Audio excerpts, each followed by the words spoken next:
Welcome to the counseling class lesson. SMPK BPK Menabur Cimahi. Selamat belajar.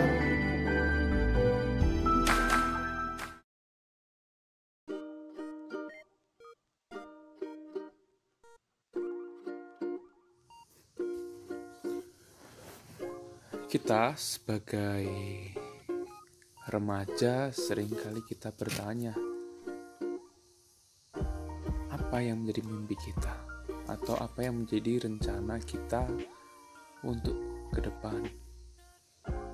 Di antaranya mereka banyak yang menjawab, ingin masuk ke perguruan tinggi ternama, untuk lulus dengan angka terbaik, sudah itu melamar ke perusahaan-perusahaan hebat dan prestisius, dengan gaji yang bagus dan tebalnya fulus. Dalam benak mereka, karir yang bagus sampai ke pucuk pimpinan berarti hidup berkecukupan. Dan itulah kesuksesan.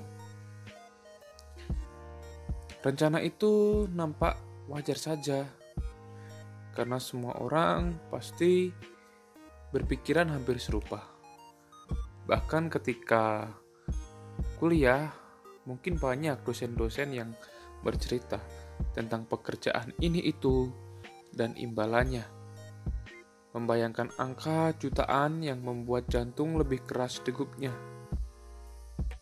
Dalam hati kita bisa bertanya-tanya, kapan ya aku akan memiliki penghasilan seperti itu? Bahkan dengan satu kali pekerjaan yang gampang. Lalu apakah pandangan seperti itu kurang tepat? Ada seorang kisah yang sejak muda saat kuliah di luar negeri berpuluh tahun lalu menuliskan di bukunya bahwa ia ingin menjadi orang kaya. Ia bahkan menuliskan nama seorang pejabat saat itu yang super kaya dan terkenal di seantero negeri sebagai acuannya. Kemudian ia menempuh berbagai jalan untuk menggapai mimpinya, hingga ia tiba di situ. Tinggal di rumah yang luar biasa, mobil mewah yang terus berganti rupa, dan sebagainya, yang merupakan sebagian bukti saja. Namun ternyata ada beberapa hal yang salah dalam cara memperoleh kekayaan itu, sehingga muncul banyak kisah tragis dalam keluarganya. Semua itu menyadarkannya bahwa apa yang dikejar hanyalah kekosongan belaka, seperti berkelimpahan di ruang hampa. Tidak ada apa-apa di sana. Tidak juga kepuasan hidup yang penuh dengan asa. Pada masa-masa itu, suatu hari ia melihat dari kaca mobilnya. Banyak kuli dan tukang di pinggir jalan sedang bersendau gurau di bawah pohon sambil menanti pekerjaan. Ia sangat iri. Dan ia bertukar posisi. Ini jelas sebuah ironi. Nah, tentu saja tidak semua orang berada seperti itu. Ada banyak yang sangat berada. Bahkan hatinya berisi dan hidupnya bermakna.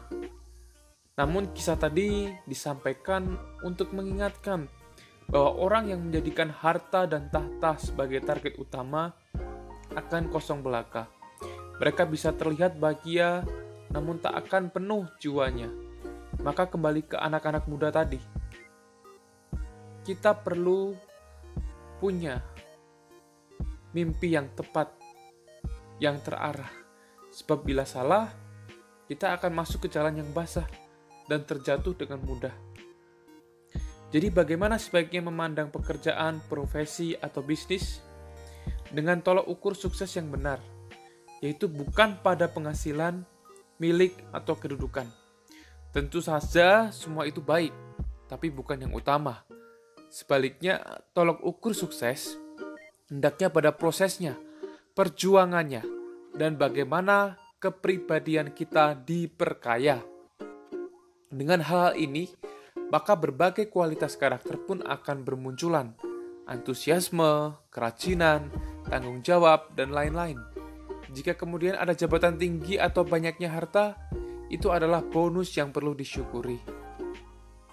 Kita perlu menjadi orang yang berkarakter sejak dini.